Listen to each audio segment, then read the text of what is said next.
He's got a nice tank for them, so we're gonna let him keep them. So we got the fish in the net right now. Just plop them in there. The AROWANA is pretty friendly at the moment. I'm gonna feed the angelfish some of this pellet, and then I'll feed the AROWANA some shrimp. Hey guys, later on I'm gonna be giving some of my fish away to one of my friends. He's got a beautiful planted tank, so you wanna make sure you see that. And then first I'm gonna be moving some of my angelfish, my 2 panda angelfish, into the AROWANA tank. A lot of you guys have been asking me to put a few more angelfish in with the AROWANA, so I'm gonna do that today. I'm really excited. Let's get straight into this. Alright guys, so right now you can see that I'm drip acclimating my panda angelfish. Both of them are in there right now, and I'm just using some of this tank's water and putting it down there so they get used to the water better. Hopefully they'll do well in this tank, but I'll show you the panda angelfish tank that they were in before. And right here you can see some of the panda cories, like one guy right there, another guy swimming there. The rest are hiding underneath the rock. Oh no, there they are at the back. But I'll be moving the panda cories too into this fluval flex tank right here. And then these fish right here, these are the bleeding heart tetras. They're actually the flameback bleeding heart tetras. They look very pale right now, but I'll be giving these to my friend. He stays nearby me and he has a nice tank for them, so I'm gonna be passing this to him later.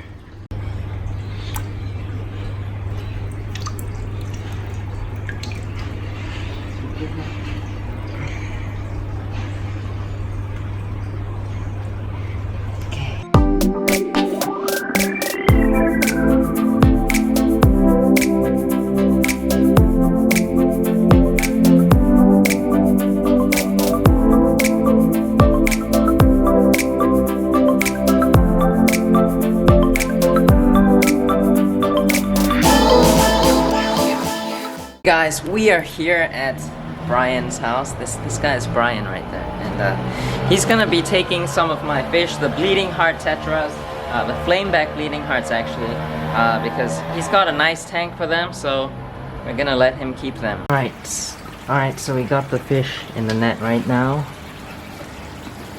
Just plop them in there. Where are they? And this tank is really densely planted. Oh, here they are. You can see there's some angelfish in this tank. And there's some smaller tetras as well. But take a look at them. Really beautiful. Do you know how many gallons this tank is? It's 106 liters. 106 liters. I don't know how much that is exactly. Oh wow, they look so nice. Look at that silver tip tetra. Look at the cardinals as well. Nice accent, man. Man, I think those tetras will do really good, man. Look at all them plants. There's a little... Yeah, look at all this plant. Anubias, and then there's some of this. Do you know what floating plant this is? Water lettuce. Water lettuce. Like, the whole top of it is covered. Yep. And then you've got nice filtration as well. You've got, what, 2 filters in this? No, just one. Oh, one? That one at the back. Yeah, there's one internal filter, right? Yeah, it's just a... And then there's a canister over there. Really nice.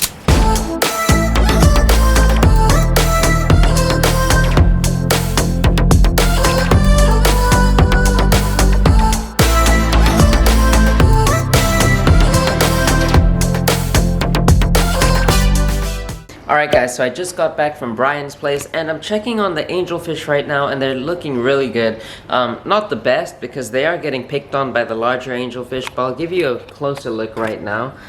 So you can see my AROWANAs here and the 2 angelfish are in the back corner there. I just put in a few pellets and they did go for it, so that's really good.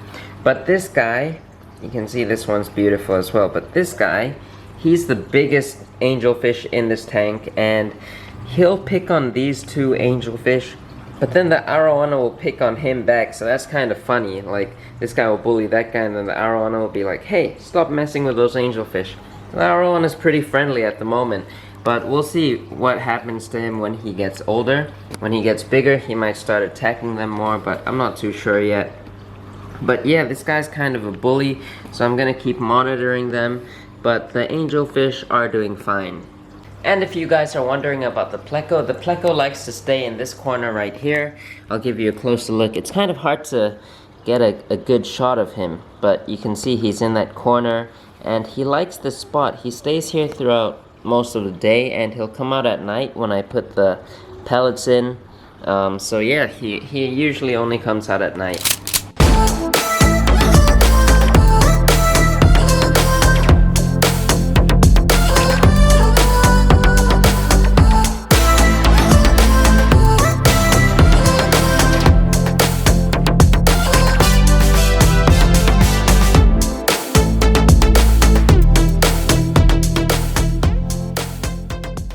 Okay, so now the tetras are out of this tank, but there still is one fish, and it's kind of hard to see. Maybe he'll move for you, maybe he won't. Oh, yeah, there it is. You can just see it move. I'll put a picture up here so you can see it. But that's a little pleco. I'm not too sure what number he is, but he's pretty small, like this size, I think. And I was thinking of putting him with my arowana, but I'm not sure if my arowana will attack him or not because it's a pretty small pleco, and I think my arowana is smart enough to know that he shouldn't be eating a pleco because it's really solid, you know. Plecos are hard, and I'm just not sure. I just don't want my arowana to eat that, so let me know what you guys think in the comments down below. Should I put that pleco with the arowana, or should I just leave it in that tank and let it grow out till it's bigger? And now you can see this tank is almost empty. I moved out the angelfish from this tank. You can see the panda cories in the corner there. There's one right here as well. I'm gonna be moving these panda cories so that I can empty out this tank, and I'll be moving the panda cories, as I said earlier, into this fluval flex tank right now. So let's go ahead and do that. And check out the panda cories on this rock. Pretty cool. And look at them swimming up and down. Okay, so you can see I've taken the rock out. The panda cories are all out now. I'm drip acclimating them at the moment. You can see there's an egg crate in there. That's where I placed this rock on. I didn't want the rock sitting on the bottom of the glass, so I put some egg crate in there, just to protect the glass a bit. I had one viewer who commented that my java fern was dying because I planted the rhizome in the sand. But as you can see here, it's not. This is the rock, and I just put it down like that. So it's not dying because of that. The reason why I think it's not doing too well, it's still growing. You can see a little growth right here, but it's not doing well because I don't put any CO2 in this tank. The lighting is very weak up there, and no fertilizer. I'm using sand as a substrate, which is not the most ideal. If you want plants to grow, then you have to do something like this. Make it, look, I use soil. You don't have to use soil, you can use gravel or something else. Like this. This one's doing really well right now. You can see I've got CO2. CO2 helps the plants grow faster. And then I do fertilize this tank. I try to do once a week, but that becomes like once every 2 weeks or once every 3 weeks. I always forget. But you can see the plants are doing well. I took out the moss in here because that moss wasn't looking too good, so I want to change it out. But yeah, everything else looks really nice. While the panda cories are being drip acclimated in the red bucket over there, you can see Brownie right there. I'm gonna feed the angelfish some of this pellet, and then I'll feed the arowana some shrimp because I know you enjoy that.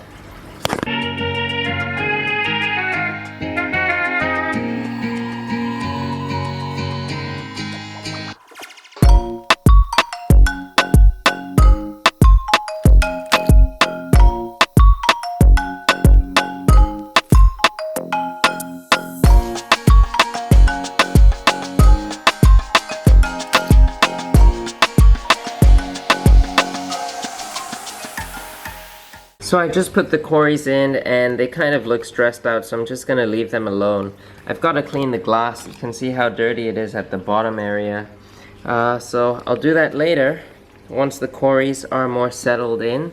Alright, so the reason why I gave some of my fish away is because I'm moving out of the place I'm staying in Singapore to a new place, and I just want to reduce the amount of tanks I have and fish I have for the movement, and then we'll see what happens after that, but that's the main reason. If you guys enjoyed this video, definitely give it a thumbs up. Also hit the red subscribe button down below if you're new to this channel to follow the journey, and I'll see you next time.